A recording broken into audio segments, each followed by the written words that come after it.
Welcome to the Scholar Advising Podcast. In this episode, we're answering your complex wealth questions, starting with how to reduce concentration risk when most of your wealth is tied up in a family business. We'll also cover some estate planning tools that can help protect your legacy and minimize taxes, along with some strategies for structuring financial gifts to the kids in a way that supports their growth and financial literacy. We'll also talk about test driving retirement, what that could look like and what some benefits would be there. And finally, a bonus question this week: what happens if you accidentally overcontribute to your retirement account after receiving a large bonus? So we'll get into this one with question 1. Most of my net worth is in my family's private company. How can I reduce concentration risk without taking a big tax hit? So the issue with private company ownership here is that the odds of you reducing that concentration risk is really low. And the reason for that is because you have dual concentration. You have not only portfolio concentration, but you also have income concentration. What I mean by that is you work for the company, so your income is now tied to the success of this business, but your wealth is also now tied to the success of this business. So we definitely want to reduce that risk in some ways. Right? One way is trying to remove as much money as we can out of the business and investing that money in things that are not in the same industry as the business you're in. So what I mean by that is if you own a healthcare company, right, then investing a lot of your money back into healthcare can be risky depending on what scenarios you're going to be in. And so we want to do that, but we also want to start looking at diversification of income. That's a lot harder with the private company ownership, especially if you're still working in it.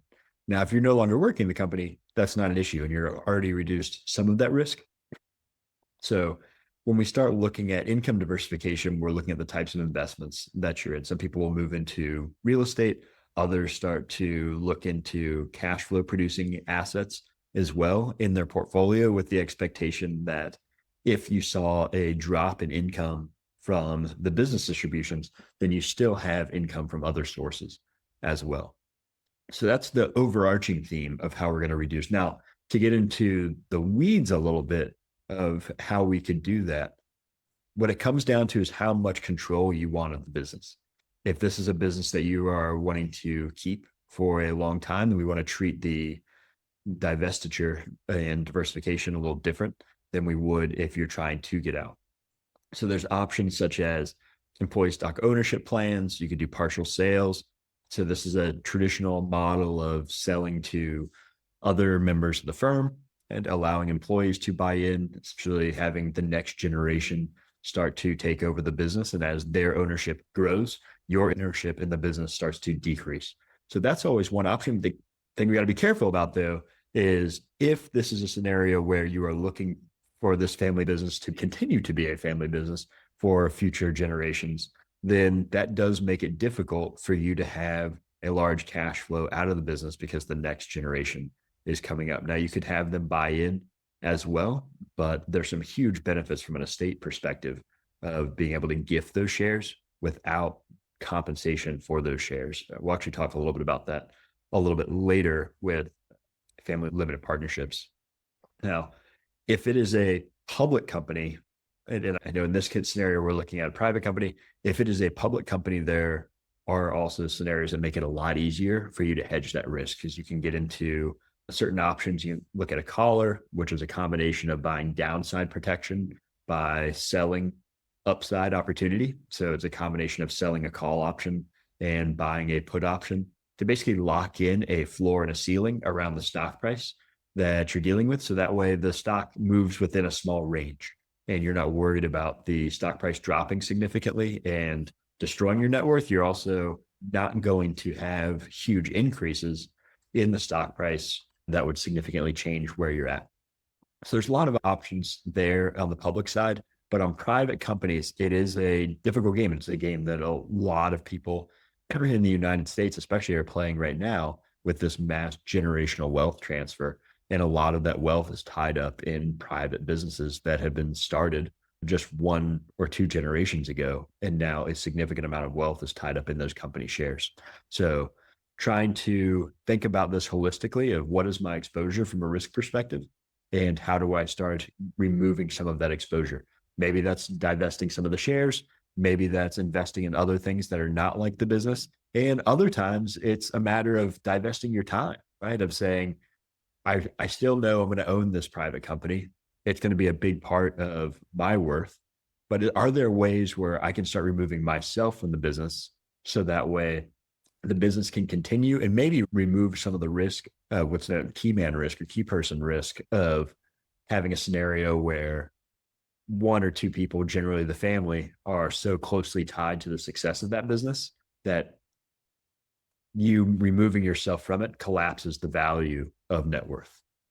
So great question there. Something that can be extremely complex and ends up being a great opportunity to be really customizable on how you want to reduce that risk and what risk in particular are you trying to reduce. All right. The next question we have here, I think this might be my favorite of the day here. I think I'm in good shape for retirement, but I don't know what I'll do when I don't have to show up every day to work. The honey-do list is going to wrap up quickly. What is the best way to handle the unknown of how to fill the empty calendar? So this idea of test driving retirement is one that comes up regularly. As exciting as retirement is, everyone spends their working years focused on this, the day they're going to retire and how great that's going to be. The reality that we see, though, is once that day gets closer and closer, the fact that retirement is so abstract ends up being really daunting to think about. What am I going to do when I don't have to show up to work on Monday? And how am I going to fill my days? And you start looking at all the list of things you have to do, and you realize that within a couple months, you're probably going to be done with your list. Even travel, right? Travel is always a big one that comes and says, well, we can't wait to retire because we're going to do all these travel. These are the trips we have planned. And once those trips are done, then there's this big void that has to be filled. It's this empty calendar that's there. Now, fortunately, to set your mind at ease a little bit, that calendar tends to get filled up pretty quickly.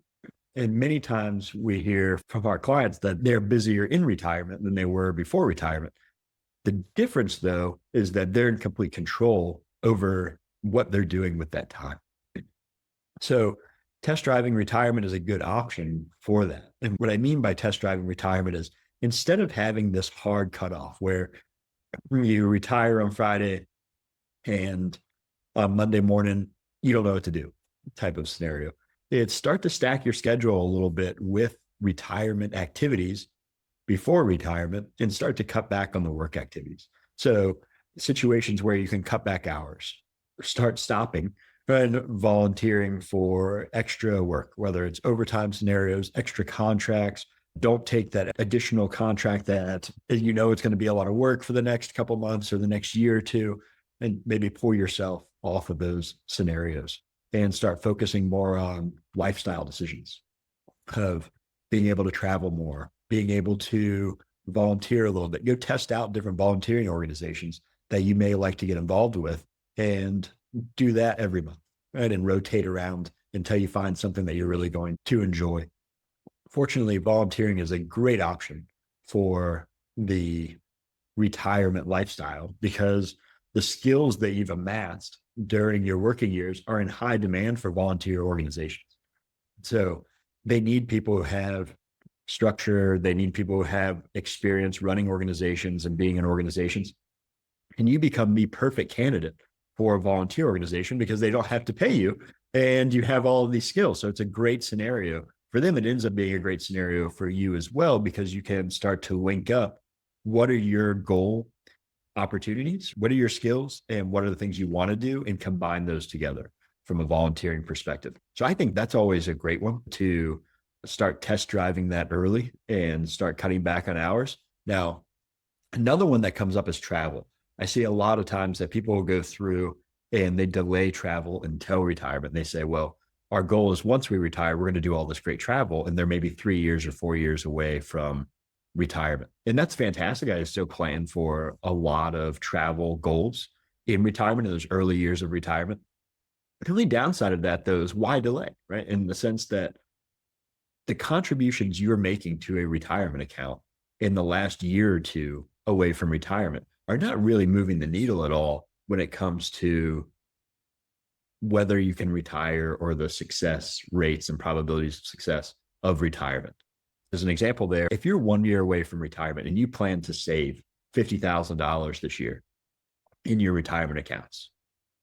Whether you save that $50,000 or not is likely not changing your retirement date. And that $50,000 is not moving the needle when you have an entire retirement nest egg that's built up. So instead of one working to earn that additional $50,000, you could cut back on those hours. The other option is go spend that $50,000 on a vacation now or multiple vacations now, as opposed to waiting another year or 2 years until retirement to be able to enjoy that savings that you've built up for that time. So test driving the retirement, both in cutting hours, right? There's a great way to see what you're going to do to handle the calendar, to what you're going to deal with. Volunteering is a great option there. Hobbies are big. I had met someone one time who was essentially doing this, had taken a sabbatical away from work and was looking at situations of what they were going to do post-retirement, whether or not they were going to go do some consulting or whether they were going to be more active in the industry that they were in before. And what they did was they signed up for this organization where they were going to be testing out all of these different sports and activities and hobbies. And every week they were doing something different. I talked to them. They'd be learning how to sail one week. They were surfing the next week. They were doing all of these, just what seemed completely disjointed and completely random activities, but they were doing them. They were just all over the place, from surfing to bowling to a softball team that they were involved with. And they were testing out all of these different scenarios for the sole purpose of really where this question's coming from. Like, what do I like to do? When you're working, you're so busy saving money for retirement, you don't get the opportunity to try everything out. So when you start testing out all these things, you get these ideas of really starting to home in on, what do I want to spend my life doing on a day-to-day basis, if you have complete flexibility in what that is. And that's always the easy part of my job, right? When we're talking to people of saying, well, you can retire and everything's going to be great, so you can do whatever you want on Monday. And a lot of times that becomes the most stressful question because of how much uncertainty there is and because of how many options. You're almost overwhelmed by all the things you can do. So anything you can do to start to cut those options down, the better. So those are always good. Testing out vacation homes as well comes into a good option, and spending some weekends in places where you'd want to spend the summers or want to buy a vacation home are always good ways to spend time. And between all of those things, I think you'll be in great shape, not only for retirement on a financial standpoint, but some ways to fill out the calendar as well. Another question here. We are trying to reduce the size of our estate and would like to start gifting to our kids up to the limit each year. How can we structure additional gifts without spoiling them? So this also extremely common concern when it comes to gifting, because we can run through the math of why gifting is important, right? That's not uncommon and a pretty easy idea. In other words, the idea here is that if your estate gets too large, then you're going to be subject to estate tax, or your estate is going to be subject to estate tax. So if that's the case, could we reduce the value of your estate while you're living so that way other people can benefit from that amount? So you see these yearly exemptions in gifting. So right now, an individual, you can gift $19,000 to anyone you want every single year. So married couple, you're looking at $38,000 a year. So it's $19,000 per person per donor. So if you have 3 kids, you could gift each of them $19,000 every single year and it not affect your estate tax limit. Now, there's other options as well. This is where you start. If you're worried about spoiling the kids, it doesn't have to all go to the kids. There's other options from a charitable perspective. You could start looking at donor advised funds. So that ends up being a good option for tax efficient giving as well. You can look at private foundations, which I know we've discussed before, but between charitable contributions to DAFs or donor advised funds, foundations, and then you have the option of gifting to individuals. Now, the spoiling aspect is the tale that's been around forever of newfound wealth in one way or another. And the theme that I always hear from clients is that they're not sure they're ready. Right? The kids aren't ready for that kind of money to hit their accounts at any time, which really is more of a financial literacy discussion of how do you prepare them for this level of wealth. And the reason for that, and that worry is completely valid in the sense that I mean, we see this with businesses and everything else. In fact, the business literature on this is really popular, that the third generation is always when businesses really run into problems. And what I mean by that is you run through, the first generation starts it, right? The second generation grows it, and the third generation blows it. Typically is how the business world works when it comes to family businesses. And there's a lot of kind of psychology behind that and a lot of research behind why that's the case. And really what it boils down to is the first generation is grinding it out, right? They're building the business from zero. So they've put in all the work, they've built a reputation, they've gone through it. The second generation has this huge advantage that they saw the first generation build that business. So they were there for the late nights. They were there for the ups and downs of the business growth to get through those critical years of business growth before the reputation. They saw the reputation get built. They had the dinner table conversations of how the business is operating and what are mom and dad concerned about in the business. So they've essentially had this education throughout their entire life of what it took to create that business. So when they step in, when the second generation steps into the business, they just basically add fuel to the fire. And the business is already there. And they've built up this entire lifetime of financial and business acumen to take that business to the next level, to put in some new ideas, to continue growing it. And they've had all this training. Now, if we think about the third generation grows up where they didn't see the first generation, the grinding and all the work that went into creating the business from nothing. They've only seen the gasoline on the fire generation. So there's not as much struggle there because everything's moving up, right? There's still some, right? But there's not nearly the struggle as the first generation. So the third generation doesn't have the benefit typically of seeing all of the work that went into the business. So of course there's exceptions to that in many cases, but that is a very common scenario that happens. That's the same idea with inheriting wealth, right? We want to start building up that financial literacy early in kids. So that way, the worry that you have now that says you're worried about spoiling them, what I always count to is I'd much rather you deal with that while you're alive and you can have those conversations to build up that financial literacy than them just receive this huge pile of money as an estate. Now, there are ways to mitigate some of those risks. And one is obviously the money management skills. Now, you have an advantage, assuming that you created the estate and you're worried about this for your kids. You have the advantage of doing all the work, the grinding out of the first generation, where you saw what it feels like when your account had 10,000. You know what it feels like when your account has $100,000 and it's moving up and down. You know what it feels like when it had $1 million and it's moving up and down. You know what it feels like when it has $10 million it's moving up and down. So you've had this lifetime of education of managing an account. Your kids aren't going to have, especially to the degree that you did from a wealth perspective. So what we want to do is really build up some good money management skills. And this sounds kind of corny, but the relationship with money needs to be very strong and very thoughtful early on for them, because what ends up happening is money only amplifies behavior.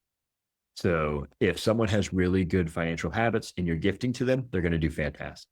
If someone doesn't have great financial habits and you gift to them, the odds that that's going to change their life and change it around are very low. And money will only amplify. It's not going to change course. So then we start looking at a scenario of, if you don't want to spoil them, how do we gift without having them think of you as the bank, which is always the risk. We don't want you to be the bank. We want you to be the propellant on good behaviors. They need to know that they have the ability to create their own cash, and this is just icing on top. So when we go into things like gifting, typically it's small, starting out small. I always recommend the Roth IRA as a great option, as the kind of gateway gifting option that exists, because it's not a large amount. You're talking about $7,000 goes into an account for the kids. It's in a retirement account, so it's a little bit harder to access. You're not adding tax implications because it's all tax-free growth. So it makes it really easy. And they just need to earn enough income to be able to do that. So if they've got obviously, we're assuming full-time job, right? They're working, you give them $7,000, it funds their Roth IRA, and that continues to work. When you start gifting above that, you start gifting into their brokerage account. So you're giving them money that now we have an option, a financial crossroads, which is probably a great conversation for another time of, are you giving them money for current consumption, or are you giving them money for delayed consumption? And what I mean by that is, if you give them $30,000, are they putting that into their brokerage account to continue growing until their retirement? Or is that $30,000 for them to use, whether it is on a new vehicle, just paying their normal bills, tuition payments, whatever it's going to be? That's where that money management skills starts to come in, and having an open conversation about what your hope is for that money as a gift, because you don't have control over it. It's a gift, so it's gone. Once it's in their hands, in their account, you no longer can say, I want you to do X with it. And you can, and we've seen that before, where there's stipulations put on it of saying, I want this money to remain in your Roth IRA. And I think that's a great idea, right? Where it's, if you're trying to build up that financial management early, and you say, here's $7,000 to put in your Roth IRA, as long as it's still in your Roth IRA next year, I'll give you another $7,000 to start promoting that idea. Now, one I really like, which I think could work well in your case here, if you're worried about the spoiling aspect, is always matching. So everyone loves a good match from an employer plan. You can do the same thing with gifting, where you say, I want you to be able to start creating or reaching your own financial goals. So let's set some financial goals. You need a new car, and you want to do that. It's going to cost $30,000. So what we'll do is, you save 15, and we'll show up at the dealership with you for another 15, and we'll be able to buy the car for you together. So in these cases, you're still building up that idea of delayed gratification, which is really where the spoiling aspect comes in, of saying, can you have money now and wait for something? Right? Can you say, I need to save up and I need to put money away? I think that's a great option for here, is not only the small gifts in cash to something like a Roth IRA, but then going one step further, and let's start naming what those goals are that they're saving for, and making sure they're taking the initiative on it, of saying, I want a new car. That's great. You save up half, we'll show up with the other half. Or we want to buy a new house. That's great. You save up 10% for the down payment, we'll show up with another 10% for the down payment. And really start to incentivize, again, be a propellant on these financial habits, as opposed to just being the bank and solving all financial problems for them, which is, I think, the common problem that we go into. Now, maybe a little bit outside the scope of the question here, because this would be later on down the road. In your question, you're talking more about these immediate gifts, right? That we're talking about, gifting this year, reducing the size of the estate. There are ways later on down the road, as part of the estate planning process, to put kind of stage distributions on this. So that way, the money that's inherited is not inherited all at one time, and it's inherited over multiple years, generally phased in throughout the beneficiary's life. So that way, you avoid situations where all the money is gone right up front, sort of like a lottery win type scenario. And this week, our special segment is a bonus question, ironically, about bonuses from a long-term client of ours. So the question here is, when my bonus is paid out, I have to pre-select a percentage of my paycheck to contribute, which means I'm estimating how much to allocate. I usually get pretty close, but there's always a risk I'll over-contribute. If that happens, can I adjust by contributing less to the elective deferral contribution or a portion of the rest of the year in order to stay under the $70,000 total contribution limit? So we're looking here at a 401k contribution at the max limit for the year, $70,000. And that is a combination of employee and employer contributions. So not to be mistaken by the $20-some thousand contribution that you've had from an employee perspective. So this always causes a bunch of issues when you have sources of income that are lumpy. In other words, if you're not on a straight line of, I get X amount in a paycheck throughout the entire year, then retirement contributions can be messy. And I know you're in a situation where, by nature of bonuses or overtime work that you're doing, or extra contracts that are coming in, RSUs, and it's really difficult to estimate what your taxable income is going to be. And some of that income is available for 401k contributions or employee account contributions, and others are not. Some of you have, like in this case, where you're both the employee and the employer and trying to really take advantage of that maximum contribution. So while this can really seem daunting, I always recommend it's one phone call that you have to make, and have yet to ever see that to be an issue on these types of scenarios of making sure that your account will not allow you to overfund. And that's usually the case. I guess the short answer to this question, right, if that happens, can I adjust by contributing less to the elective? Absolutely. The answer is yes. You can absolutely do that. You can contribute less, wait until your bonus is paid, especially if it's a one-time bonus that comes in, see what happened and say, all right, I have $20,000 left to meet the $70,000 limit, divided out over 5 months. So I'm just going to contribute $4,000 a month to hit my 20. That is completely fine and completely realistic in this scenario. The easier scenario is maybe you get close, and if you go over it a little bit, usually your plan's going to cap you out, and they're not going to allow you to over contribute to the plan option. So the only times I've ever seen that go the opposite way are scenarios where there's overfunding due to restrictions on income levels. So if you're one of the higher compensated employees or HCEs for an organization, sometimes there's restrictions on how much you can contribute to a 401k, and you'll get a refund of that back later in the year, typically once the business runs all their tax forms and says, we weren't supposed to do that contribution, so we've got to claw that back a little bit. But I'd say 9 times out of 10, the plan has a limit as the most amount that you can contribute to it. And many people take advantage of that limit early in the year as well and just say, Stefan, I'm going to go in January and February, put my 401k contribution to 100% or whatever the max is, and I'm going to max out my 401k by February every single year. So I don't even have to worry about it for the rest of the year making those contributions. So either of those are completely fine. And that is what we have for this week's podcast. A good mix of topics on private company holdings, not spoiling the kids, test driving retirement, and a little bit granular there, but getting into how to handle bonus contributions to a 401k. See you next time. Hey, this is Stefan Scheit. Thanks for tuning in to the Scholar Advising Podcast. If you have a question you'd like us to tackle in a future episode, just send us an email at podcast@scholarfinancialadvising.com. We'd love to hear from you.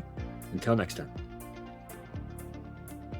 Scholar Advising is an independent, fee-only financial advisory firm focused on providing hourly financial advice. The information provided in this podcast is for general informational and educational purposes only, and is not intended to constitute financial, investment, or other professional advice. The opinions expressed are those of the hosts and guests and do not necessarily reflect the views of any affiliated organizations. Investing in financial markets involves risk, including the potential loss of principal. Past performance is not indicative of future results. Before making any investment decisions, you should consult with a qualified financial advisor who can assess your financial situation, objectives, and risk tolerance. Thanks for listening.